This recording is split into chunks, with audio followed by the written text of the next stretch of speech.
नमस्कार मित्रांनो, तुम्हाला नवोदय विद्यालयांविषयी माहिती असेल. तुम्ही शाळेत असताना नवोदय विद्यालयाची परीक्षा दिली असेल किंवा तुमच्या मित्रांनी दिली असेल. या निमित्ताने तुम्हाला नवोदय विद्यालयाची माहिती असेल. पण तुम्हाला माहित आहे का, नवोदय विद्यालयासारखंच केंद्रीय विद्यापीठ किंवा सेंट्रल युनिव्हर्सिटी हा प्रकार पण असतो. पण बऱ्याच लोकांना केंद्रीय विद्यापीठ सेंट्रल युनिव्हर्सिटीविषयी माहिती नाही. विशेषतः ग्रामीण भागात आणि त्यातल्या त्यात महाराष्ट्रातल्या ग्रामीण भागातल्या विद्यार्थ्यांना, पालकांना सेंट्रल युनिव्हर्सिटीजविषयी माहिती नाही. तर या व्हिडिओमध्ये आज आपण सेंट्रल युनिव्हर्सिटीज आणि तिथे प्रवेश घेण्यासाठी असणारी CUET UG या परीक्षेविषयी माहिती घेणार.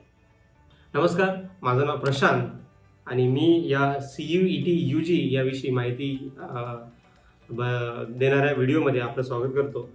तर सर्वात आधी आपण समजून घेऊया की सेंट्रल युनिव्हर्सिटी हा काय प्रकार आहे. तर ह्या सेंट्रल युनिव्हर्सिटी ज्या आहेत त्या युनिव्हर्सिटी ॲक्ट अंतर्गत केंद्राने स्थापित केलेल्या विद्यापीठ आहेत आणि हे जवळपास देशातल्या सर्वच राज्यांमध्ये हे विद्यापीठ पसरलेले आहेत.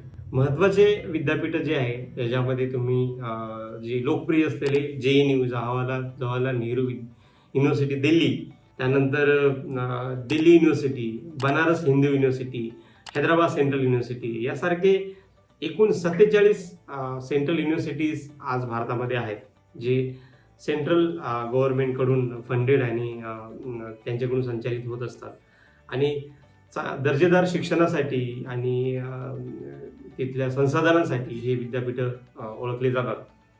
तर 2021 पासून या केंद्रीय विद्यापीठामध्ये पदवी आणि पदव्युत्तर अशा कोर्ससाठी प्रवेश घेण्यासाठी CUET common university entrance test ही परीक्षा अनिवार्य केली गेलेली आहे.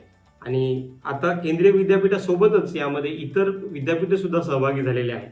तर त्याचा आपण जर आढावा घेतला तर यामध्ये एकूण 47 central universities, 42 state universities, 35 deemed university जसे की Tata institute of social science, 171 private university जसे की अझीम प्रेमजी युनिव्हर्सिटी, शिवनाधार युनिव्हर्सिटी आणि 10 इतर केंद्रीय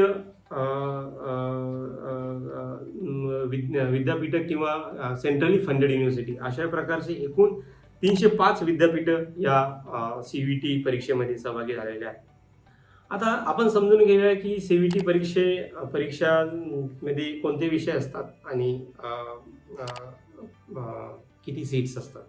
तर CUET ह्या परीक्षेमध्ये च्या माध्यमातून तुम्ही विविध प्रकारच्या कोर्समध्ये ॲडमिशन घेऊ शकता. जसं NEET, JEE ह्या परीक्षा इंजिनिअरिंग आणि मेडिकलसाठी देश पातळीवर घेतल्या जातात. तशाच प्रकारे इंजिनिअरिंग मेडिकल शिवाय इतर सर्व प्रकारच्या कोर्ससाठी ही महत्त्वाची देश पातळीवरची परीक्षा असते. CUETच्या माध्यमातून 3 लाख जागा या अंडर ग्रॅज्युएट कोर्ससाठी भरल्या जातात. त्यामध्ये एकट्या दिल्ली युनिव्हर्सिटीमध्ये 70,000 जागा CUET UGच्या माध्यमातून भरल्या जातात आणि मागच्या वर्षी 14 लाखांपेक्षा जास्त विद्यार्थ्यांनी ही परीक्षा दिलेली आहे. तर या परीक्षेची पद्धत काय असते ते आपण समजून घेऊया. तर सर्वात महत्त्वाचं म्हणजे ही परीक्षा जवळपास 13 लँग्वेजमध्ये 13 माध्यमांमध्ये ही परीक्षा घेतली जाते. त्यामध्ये मराठी पण आहे आणि त्यासोबतच या परीक्षेमध्ये एकूण 37 सब्जेक्ट्स आहेत ज्यामध्ये तुम्ही परीक्षा देऊ शकता. ज्यामध्ये 13 लँग्वेजचे पेपर आहे आणि 27 पेपर हे डोमेन स्पेसिफिक पेपर आहे आणि एक पेपर हा जनरल ॲप्टिट्यूड टेस्ट असतो. तर या पेपरपैकी तुम्ही एकूण 5 पेपर तुम्ही घेऊ शकता, निवडू शकता, ज्यात लँग्वेज, डोमेन स्पेसिफिक आणि जनरल ॲप्टिट्यूड टेस्ट अशा प्रकारचा पेपर असू शकतो. आणि ही परीक्षा कम्प्युटर बेस्ड टेस्ट असते, ऑनलाईन असते आणि एका सेंटरवरून ही परीक्षा घेतली जाते. हा एक पेपर एकूण 50 प्रश्नांचा असतो. करेक्ट आन्सरला 5 गुण आणि प्रत्येक चुकीच्या आन्सरला 1 गुण हा वजा केला जातो, म्हणजे निगेटिव्ह मार्किंग आहे. तर एकूण एक पेपर हा 250 मार्काचा असतो. आणि परीक्षा कोण देऊ शकते आपण समजून घेऊया की ही परीक्षा यावर्षी ज्यांनी 12वीची परीक्षा दिली असेल, CBSE बोर्ड, स्टेट बोर्ड किंवा इतर मान्यताप्राप्त बोर्डमधून परीक्षा दिलेले विद्यार्थी किंवा या आधी 12वी पास झालेले जुने विद्यार्थी सुद्धा ही परीक्षा देऊ शकतात. आणि पुढे आपण याचं सिलेबस काय आहे ते समजून घेऊया. तर याच्यामध्ये 3 महत्त्वाचे भाग आहे, जे पेपर आहे. एक लँग्वेज डोमेन स्पेसिफिक आणि तिसरा हा जनरल ॲप्टिट्यूड टेस्ट. तर लँग्वेजचा जो सिलेबस आहे ज्यामध्ये ठळकपणे रीडिंग कॉम्प्रेन्शन ज्यामध्ये पॅसेजेस असतात, लिटररी ॲप्टिट्यूड आणि व्होकॅब्युलरी ह्या गोष्टी लँग्वेजमध्ये असते. त्यानंतर डोमेन स्पेसिफिक सब्जेक्ट हे ॲज पर NCERT च्या सिलेबसनुसार असतात. आणि तिसरा जो भाग आहे जनरल ॲप्टिट्यूड टेस्ट ज्यामध्ये general knowledge, general current affairs, general mental ability, numeric ability, quantitative reasoning, logical and analytical reasoning ह्या प्रकारचं ठळक सिलेबस आहे. सिलेबसची डिटेल्ड माहितीसाठी खाली मी लिंकमध्ये ही माहिती देत आहे. आणि हा जो सिलेबस आहे हा CET इन्फॉर्मेशन बुलेटिनमध्ये विस्तृतपणे दिलेला आहे आणि त्याची लिंक मी खाली देत आहे. आणि आता पुढे आपण समजून घेऊया की ही याची ॲप्लिकेशन प्रोसिजर कशी असणार आहे. तर ऑनलाईन ॲप्लिकेशन करण्याची म्हणजे अर्ज भरण्याची शेवटची तारीख ही 22 मार्च आहे आणि ती वाढण्याची शक्यता आहे दरवर्षीप्रमाणे. पेमेंट करण्याची शेवटची तारीख ही 23 मार्च आहे. जर तुमच्या अर्जामध्ये काही चुका असतील तर ते करेक्ट करण्याची जी एक विंडो किंवा एक मुदत दिली जाते ती 24 ते 26 मार्चपर्यंत ती विंडो आहे. त्यानंतर ही परीक्षा जी आहे ती 8 मे ते 1 जूनच्या दरम्यान होणार आहे आणि भारतात विविध सेंटरवर ही परीक्षा होणार आहे. त्यामध्ये महाराष्ट्रात जवळपास सर्व जिल्ह्यांमध्ये ही परीक्षा होणार आहे असं आपण म्हणू शकतो, ज्यामध्ये 26 सेंटर महाराष्ट्रामध्ये दिलेले आहेत आणि त्याची जी यादी आहे ती CET इन्फॉर्मेशन बुलेटिनमध्ये अपेंडिक्स 3 मध्ये दिलेली आहे. तर पुढे आपण समजून घेऊ की फी काय असणार आहे याची. तर ॲप्लिकेशन फी जी आहे अर्ज करण्याची ती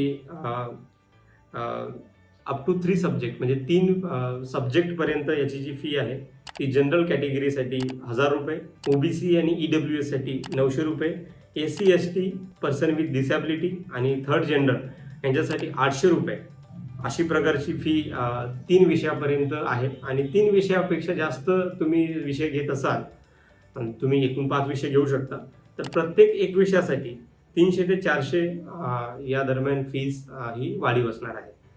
तर ही आहे फीसची माहिती. आणि आता पुढे आपण हे समजून घेऊया की याचा कट ऑफ काय असतो. तर हा मागच्या 3 वर्षापासून ही परीक्षा होत आहे, 3-4 वर्षापासून. तर याचा कट ऑफ जो आहे वेगळ्या विद्यापीठांमध्ये वेगळ्या प्रकारचा याचा कट ऑफ असतो.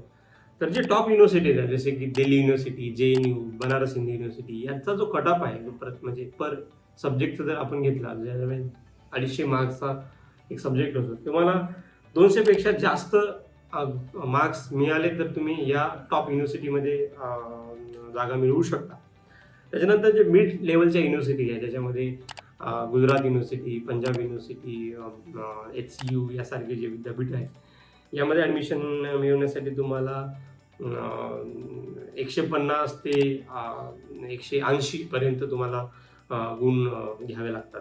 आणि मग त्यानुसार आणि त्यातही सब्जेक्ट वाईज पण युनिव्हर्सिटीमध्ये हे कट ऑफ बदलतो. म्हणजे इकॉनॉमिक्स सारख्या कोर्सचा कट ऑफ जास्त असतो विदिन द युनिव्हर्सिटी.